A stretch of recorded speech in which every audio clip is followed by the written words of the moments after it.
The Dream School.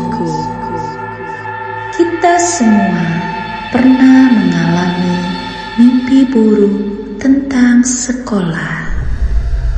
Tetapi jika Anda mengingat cerita yang akan saya ceritakan kali ini, lebih dari seminggu, Anda mungkin akan terjebak di dalamnya selamanya.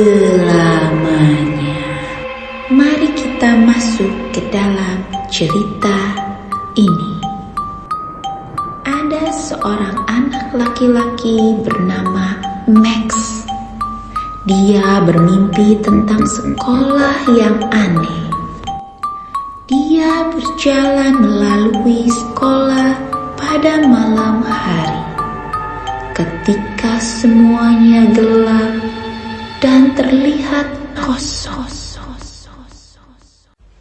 Dia mendengar langkah kaki bergema melalui aula, dan tidak ada pintu atau jendela yang terbuka. Lorong-lorong itu adalah lingkaran tak berujung yang selalu membawanya kembali ke tempat yang sama kemanapun dia pergi. Saat dia melewati ruang musik, setelah berkeliaran beberapa saat, dia mulai mendengar detak jam. Ketika dia melihat ke atas, dia melihat sebuah jam. Tangan-tangan itu berayun ke depan dan ke belakang seperti pendulum. Max mendengar suara langkah kaki yang berat.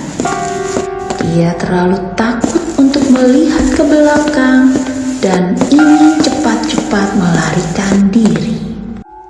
Dia berlari menaiki tangga yang seharusnya membawanya ke lantai 4. Tetapi dia mendapati dirinya berada di lantai pertama, di luar ruang audio visual. Max berlari menyusuri koridor dan berbelok ke kiri dan ke kanan, lalu ke kiri lagi. Ia keluar di depan kelas. Di ujung lorong ada pintu keluar darurat, tetapi kotak kaca tempat kuncinya pecah dan kuncinya hilang. Di kotak kaca itu terdapat catatan yang mengatakan kuncinya ada di kelas 108. Max menemukan kunci di ruang guru dengan nomor 108 di atasnya.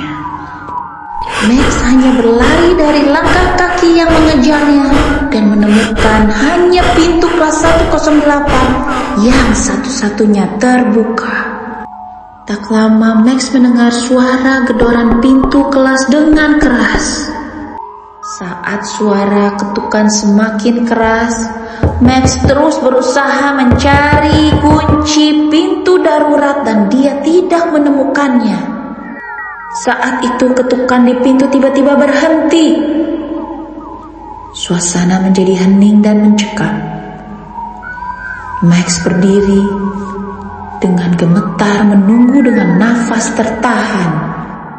Setelah beberapa saat, dia masih tidak mendengar apa-apa dan dia memberanikan diri untuk mendekatkan ke arah pintu.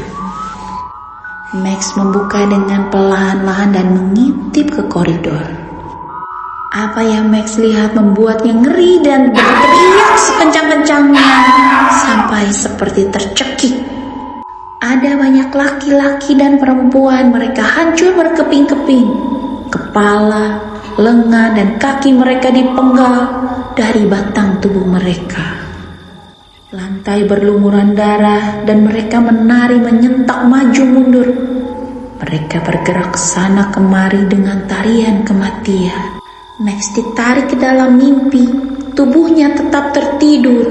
Dia tidak pernah bisa bangun, bahkan hingga hari ini dia masih berkeliaran di sekolah di dalam pikirannya.